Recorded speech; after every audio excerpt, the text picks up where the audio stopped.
Hai Sobat Semanda, bertemu lagi nih dengan kelompok 4 dari Sosial Project Sosiologi. Kenalkan, nama aku Putri Rizkia Melani sebagai reporter hari ini. Tebak, hari ini kita mau wawancara tentang apa ya? Emangnya tentang apa ya? Nah, hari ini kita bakal wawancara tentang laka lantas yang terjadi pada remaja. Dan hari ini juga kita bakal mengunjungi rumah pewawancara kita dan jangan lupa saksikan terus ya. Nah, teman-teman, kita udah sampai nih di rumah pewawancara hari ini. Kita sebelumnya akan berkenalan dengan Bapaknya Nova. Sebelumnya, boleh kenalan dengan Bapak siapa? Saya Aibda Marwati. Oke. Sebelumnya saya mau tanya nih, Bapak sudah berapa lama menjabat sebagai polisi lalu lintas, Pak? Kalau di polisi lalu lintas saya udah 18 tahun. Oh, ya, oke. Selama Bapak menjabat, kira-kira ada berapa banyak kasus laka lantas yang disebabkan oleh remaja sih, Pak? Kalau di remaja malah itu hampir dominan sih. Jadi mungkin kalau anak remaja kan mungkin masih labil, dia juga belum paham benar, dia risiko-risiko bawa motor. Jadi itulah yang bikin angka kecelakaan untuk remaja tinggi gitu. Bapak mungkin bisa menceritakan dan berbagi pengalaman berarti tentang kasus laka lantas yang paling berkesan dan masih teringat oleh Bapak tentang laka lantas pada remaja? Kalau dulu saya malah pernah nanganin itu kecelakaan anak remaja. Dia masih pulang sekolah, waktu itu saya di pos, ada sopir yang datang ke pos, minta tolong, minta perlindungan karena kendaraannya itu melindas anak remaja, anak sekolah. Masih pakai baju seragam. Dan saya amankan, saya tangani, saya bawa ke rumah sakit. Sudah di ruang jenazah, baru saya datang ke rumahnya itu di daerah Cikarang Selatan.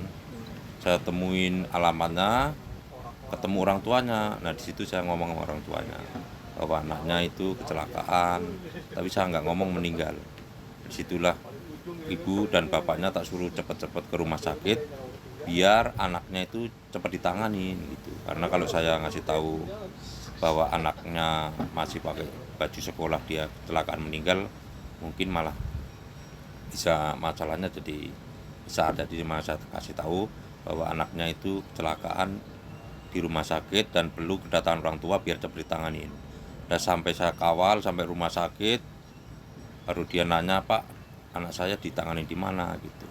Saya nggak bisa jelasin, yang jelasin bagian informasi bahwa anaknya itu ada di ruang jenazah. Nah disitulah orang tuanya pada pingsan. Itu penanganan untuk anak remaja yang sangat berkesan itu. Oke, gitu. Nah, lalu saat terjadi kecelakaan nih, Pak, lalu kan korbannya meninggal dan pelaku setuju untuk melakukan perdamaian ya, Pak. Apakah tuntutan sebelumnya tetap berlaku atau tidak, Pak, kalau seperti itu?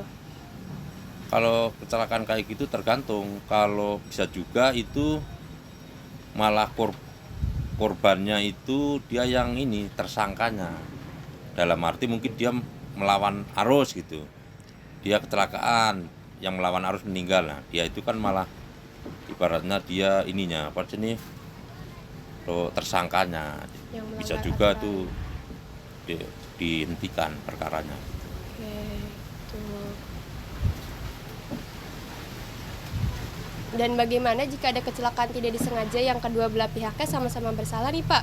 Akan tetapi salah satunya sudah meninggal seperti tadi ya kan? Apakah orang yang terlibat yang masih hidup ini tetap akan menerima hukuman atau tidak, Pak? Ini tergantung dilihat dari kejadian laka lantasnya. Kalau seandainya yang hidup itu tersangkanya, ya dia tetap dilanjut kasusnya. Tapi kalau yang meninggal itu tersangkanya ya dihentikan. Gitu. Jadi tergantung ininya kronologi kecelakaannya. Ya, berarti Gitu. tergantung kronologi kecelakaannya ya, Pak, gitu. Dan apakah ada kasus lain, Pak, yang Bapak pernah alami seperti ini? Ya sering sih kecelakaan kayak gitu. Emang kadang-kadang malah apa sih nih tersangkanya itu yang meninggal karena kadang-kadang ada yang lawan arus, itu yang bahaya itu. Boleh diceritakan, Pak, kronologinya? Contohnya ada orang lawan arus terus ada mobil dia sesuai jalur dia kecelakaan kelindes, ya, itu yang tersangkanya berarti kan yang lawan arus, berarti itu ya kasusnya dihentikan karena tersangkanya yang lawan arus itu yang meninggal begitu. Oke. Jalan penyelesaian terbaik apa yang saat itu Bapak lakukan dalam kasus tersebut, Pak? Ya kalau kasus tersebut itu jalan terbaiknya adalah semuanya kasus itu kalau bisa diselesaikan dengan musyawarah.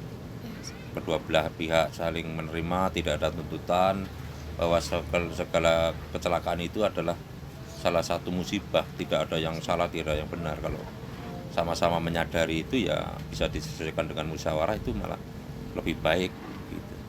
Oke. Remaja itu kan kadang pemikirannya masih agak labil ya Pak, suatu hal yang masih pengen mengerti suatu hal yang baru dan mengikuti teman-temannya. Jadi saat diberi penyuluhan berkali-kali itu kadang mungkin ada mereka yang memilih abai. Kira-kira cara apa yang efektif bagi Bapak supaya remaja itu paham, Pak? Salah satunya ya dikasih contoh bahwa risiko kalau ada kebut-kebutan, bahwa kendaraan tidak pakai helm atau tidak mematuhi peraturan, kalau terjadi kecelakaan risikonya bakalan kayak gini begitu. Mungkin karena anak remaja kan belum paham bener, terus dia kadang-kadang cuma lihat kayak di TV apa ini kebut-kebutan, belum tahu risikonya gitu. Jadi perlu dikasih gambaran gitu.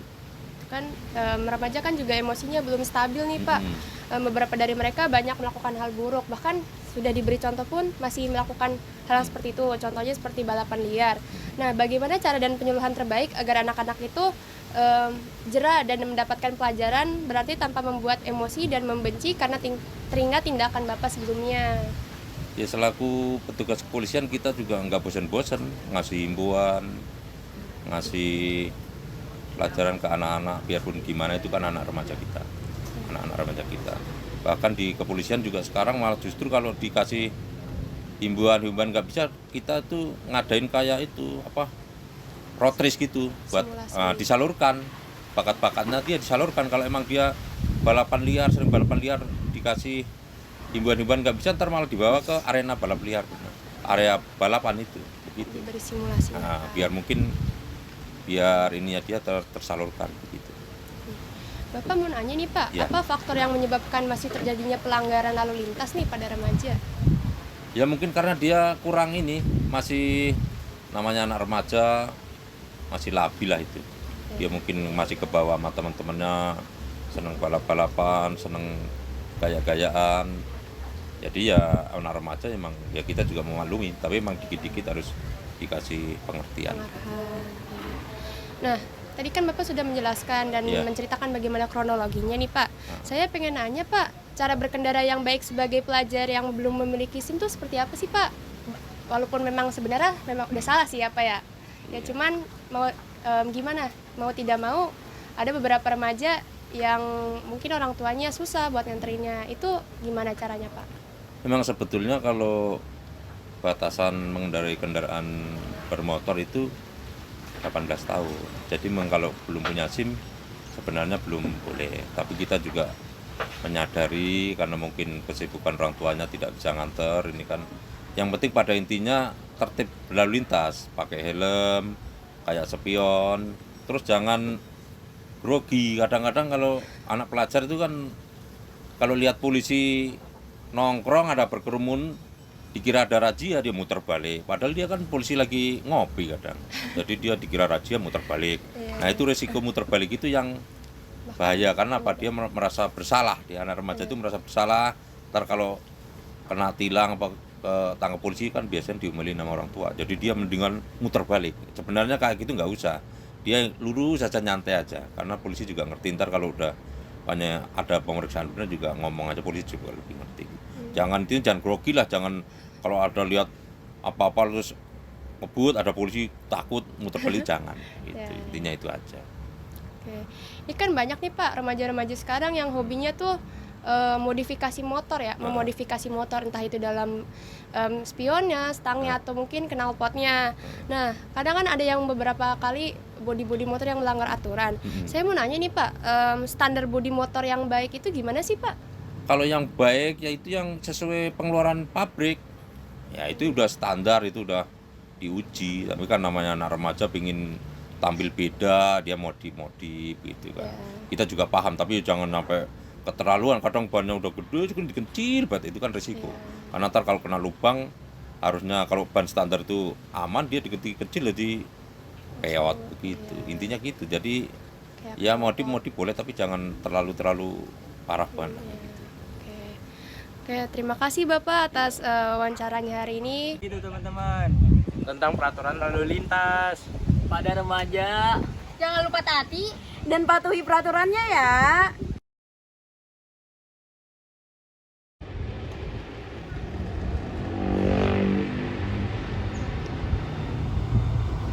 Stop. Nah teman-teman, ini adalah perbuatan lalu lintas yang tidak baik. Tidak ada spion, bonceng 3, dan tidak memakai helm. Nah teman-teman, ini adalah cara berkendara yang baik. Pakai helm, plat aktif, tidak bonceng 3. Jadi ditiru ya. Nah, sekian wawancara hari ini. Saya Putri Rizkia Melani, pamit undur diri. Terima kasih.